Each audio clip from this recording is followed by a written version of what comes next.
Nous voici ici à Palma de Mallorca en Espagne pour le taekwondo et rencontrer Anthony Obam. L'athlète gabonais s'est préparé dans le confort de l'INSEP afin de décrocher l'argent à Londres en 2012. En ce qui concerne la prochaine Olympiade à Rio en 2016, il se prépare dans la banlieue de l'île espagnole, notamment dans le club élite de Ramos et Brigitte.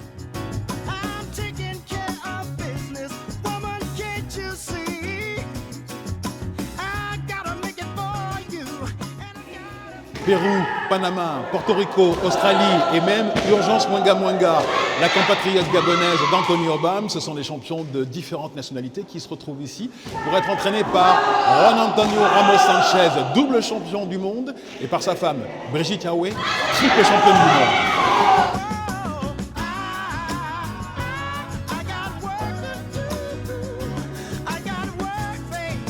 Anthony Obam, pourquoi avez-vous quitté le confort de l'INSEP ? Je bénéficiais d'un programme de solidarité olympique. J'avais l'opportunité de m'entraîner avec l'équipe olympique de France, mais je n'étais pas prioritaire en fait. Et il avait fallu que les poids lourds français ne se qualifient pas, déjà pour aller aux Jeux olympiques avec le coach de France qui est Ramos ici, l'Espagnol. Et lorsqu'il a décidé d'arrêter, lorsque son contrat est terminé, en 2013, l'année d'après où je remporte les championnats du monde, il a décidé d'ouvrir sa structure ici en Espagne. On a décidé de continuer ici tout simplement.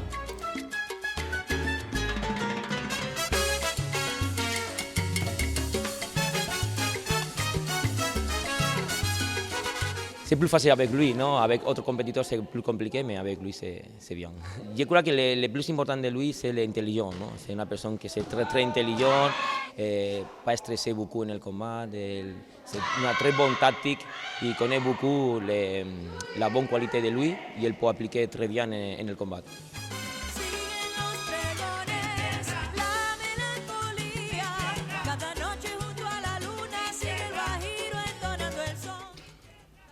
Vous avez perdu l'or sur une étourderie à Londres? Sur quoi? Une déconcentration?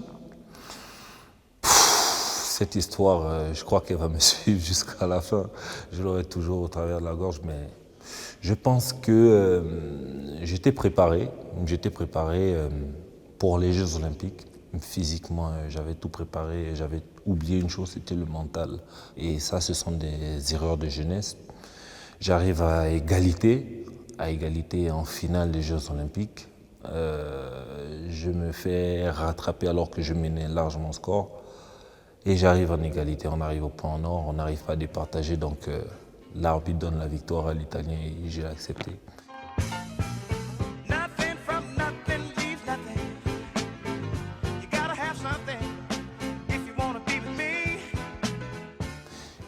Ça m'a permis de grandir. Et justement à partir de là, j'ai su m'imposer sur le toit du monde l'année juste après. Vous avez des regrets? Vous êtes en colère contre vous-même? Pas des regrets. C'est vrai que, en général, quelqu'un qui termine médaillé d'argent, il dit toujours j'aurais aimé l'or, mais j'ai pas de regrets. Je pense que c'est une bonne leçon pour moi. Ça a été une bonne leçon pour moi et je pense toujours à ça chaque fois que je monte sur le tatami aujourd'hui.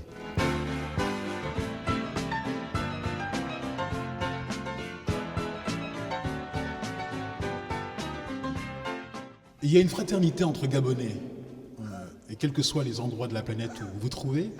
Et on a le message de quelqu'un que vous appréciez énormément. Je sais que vous vous retrouvez par Internet et par téléphone toutes les semaines. Anthony, ça fait des mois et des mois que je te demande un contre 1. Tu ne me réponds pas. Je viens, via cette interview, te parler de ma requête. Quand est-ce qu'on joue un contre 1?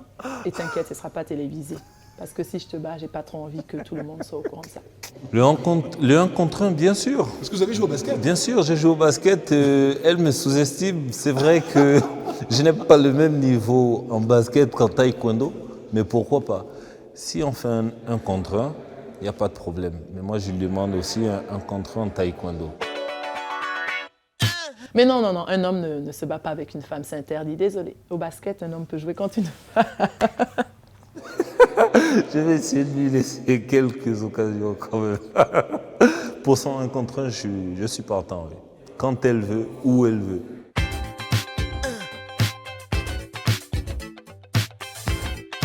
Anthony, Oui. je vais vous montrer quelqu'un et je vous demande de réagir à ses propos. D'accord? D'accord. Leurs parents, que ce soit son père, que ce soit sa mère, nous nous impliquons.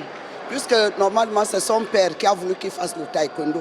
Et comme mon mari est tellement occupé, moi j'ai plus de temps pour l'accompagner. Et c'est ce que je fais. Et elle est très contente aujourd'hui de voir son fils médaillé olympique, champion du monde. Et que dire de mon père aussi, qui a rêvé de ça, qui est un ancien judoka. Elle aussi, c'est une ancienne athlète. Et c'est merveilleux ce que nous sommes capables de leur offrir aujourd'hui.